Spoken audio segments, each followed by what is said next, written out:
Here's the hidden reality almost everyone overlooked following the 2026 Australian Grand Prix.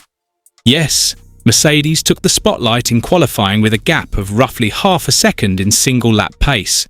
But once the race began, the data told a completely different story.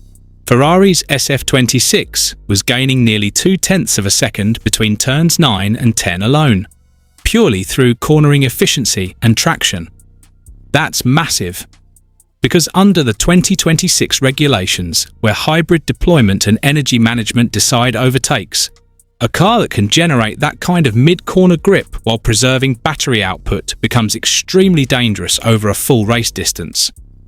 And if Ferrari is already this close on a circuit that doesn't even suit their chassis philosophy, Mercedes might be staring at a title rival far stronger than anyone expected. The opening race of the 2026 Formula One season in Melbourne initially painted a familiar picture. Mercedes looked dominant. George Russell controlled the pace, Kimi Antonelli had strong long-run data, and qualifying suggested the Silver Arrows held roughly a 0.5-second advantage over Ferrari on pure lap time. On paper, that's the kind of margin that normally signals early season domination. Yet when the lights went out, the Ferrari suddenly came alive.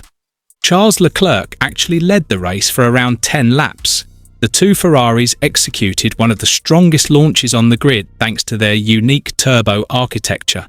And suddenly, Mercedes wasn't escaping into the distance. It was fighting. But there's a catch. The real story wasn't the finishing positions of P3 and P4 for Ferrari. The real story was hidden in the telemetry.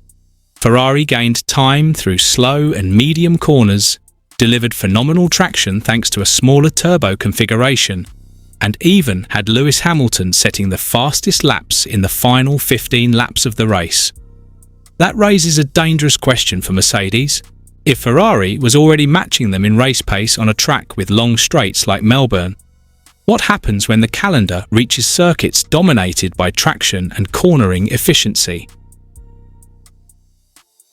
Before we dive deeper, join the Formula Story family by hitting that like button and subscribing, because here we break down the most fascinating F1 facts and the hidden truths behind the scenes.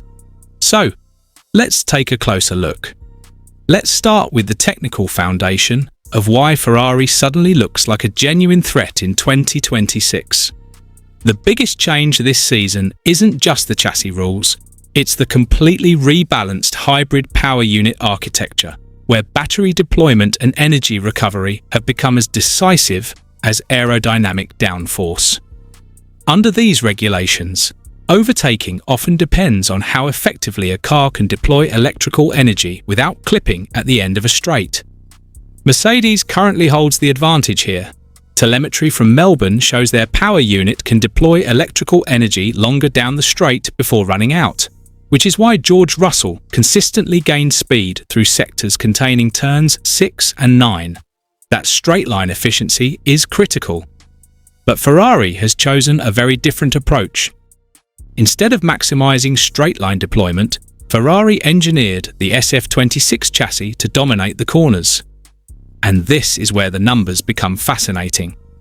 Look closely at the sector data between turns 9 and 10 in Melbourne. Two high-speed directional changes. Ferrari gained approximately 0.2 of a second through this short sequence alone. That's not driver skill. That's chassis balance. Why? Because the Ferrari's rear suspension geometry is clearly designed to maintain stable aerodynamic load during lateral load transfer, which means the car doesn't lose rear grip when transitioning between corners. Combine that with a very compliant rear end, and you get something incredibly powerful: exit traction.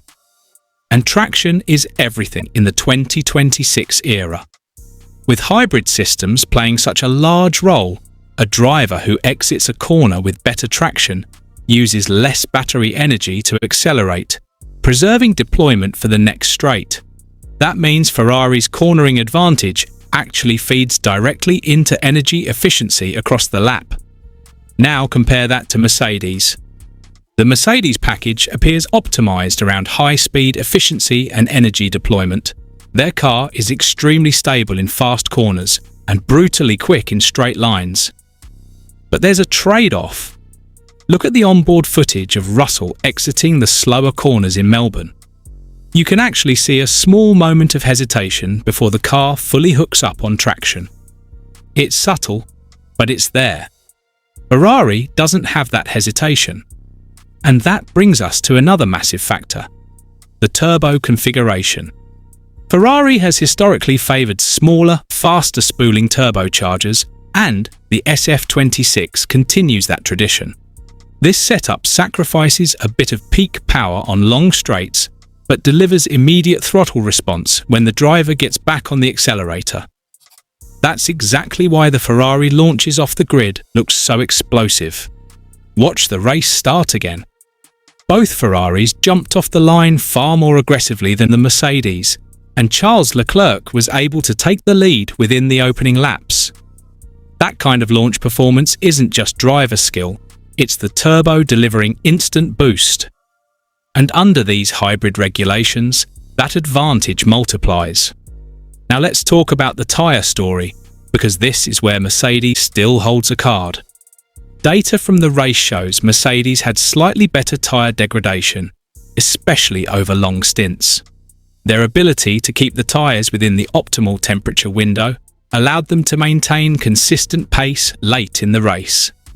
But here's the key detail. Australia is not a high degradation circuit. Tracks like Bahrain or Barcelona punish tyres much harder. Melbourne is relatively forgiving, so if Ferrari was already within roughly 1/10 to 1.5 tenths in race pace, the gap is incredibly small. And that's exactly what Ferrari team boss Frederic Vasseur hinted at. He revealed that Mercedes might still hold about half a second advantage in qualifying, but in race conditions, the difference shrinks dramatically. According to Vasseur, the race pace deficit is roughly 0.15 seconds per lap. In Formula One development terms, that's almost nothing. A single aerodynamic upgrade can erase that. And Ferrari has something Mercedes does not: more wind tunnel time. Because of the aerodynamic testing restrictions tied to championship position, Ferrari enters 2026 with additional development hours compared to Mercedes. That means more CFD simulations, more wind tunnel runs, and more opportunities to unlock performance. And Ferrari is already experimenting. One of the most intriguing pieces of aero innovation spotted on the SF-26 is the so-called rotisserie wing. This unusual rear wing concept appears designed to reduce drag while maintaining downforce stability. Early estimates suggest it could increase straight-line speed by 7 to 8 km per hour. That might not sound huge, but in Formula One, that's enormous. It would directly attack Ferrari's only major weakness, straight-line speed against Mercedes. And other teams are already paying attention. Reports suggest engineers at Red Bull and Aston Martin have begun analysing Ferrari's wing concept to see if they can replicate it. When rivals start copying your ideas, it usually means you've found something valuable. But there's another element here that could tilt the championship fight. Driver motivation. Lewis Hamilton looked different in Melbourne. Not just quick, energised. During the final 15 laps, Hamilton was actually the fastest car on track, consistently setting the strongest lap times of the leading group. That's a significant psychological signal. Because a motivated Hamilton is historically one of the most dangerous drivers in Formula One. And he now sits inside a Ferrari that might have the strongest cornering chassis on the grid. Pair that with Charles Leclerc, arguably one of the fastest qualifying drivers in modern F1. And suddenly, Ferrari has something incredibly powerful. Two drivers capable of exploiting a car built around precision cornering and traction. Now think about the upcoming circuits. China is next. That track features multiple slow-speed corners where traction matters enormously, especially through the complex leading onto the long back straight. Mercedes will still hold an advantage in pure deployment down that straight, but Ferrari's superior corner exit could reduce that gap dramatically. Then, look further ahead. Tracks like Monaco, Singapore and Imola reward exactly the type of car Ferrari appears to have built. High downforce, maximum traction, stable mid-corner balance. If Ferrari introduces its planned chassis upgrade by Japan, and possibly an energy deployment improvement on the power unit, the entire competitive balance of the championship could shift. And that's why Toto Wolff sounded unusually cautious after Melbourne. Watch his body language during the interview. He didn't celebrate dominance. He warned about a serious fight with Ferrari. Team principals rarely say that unless they've seen something worrying in the data. Because when engineers analyse the telemetry from Melbourne, the conclusion becomes unavoidable.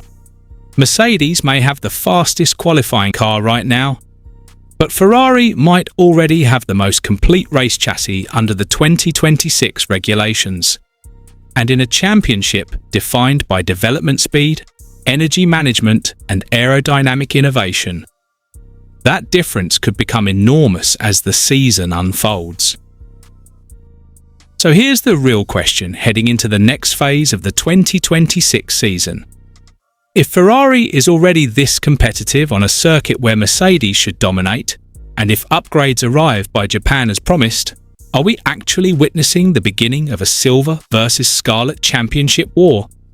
And if that happens, will the title fight be decided by Mercedes' hybrid efficiency or Ferrari's cornering masterpiece? I want to hear your thoughts, so drop your opinion down in the comments section below.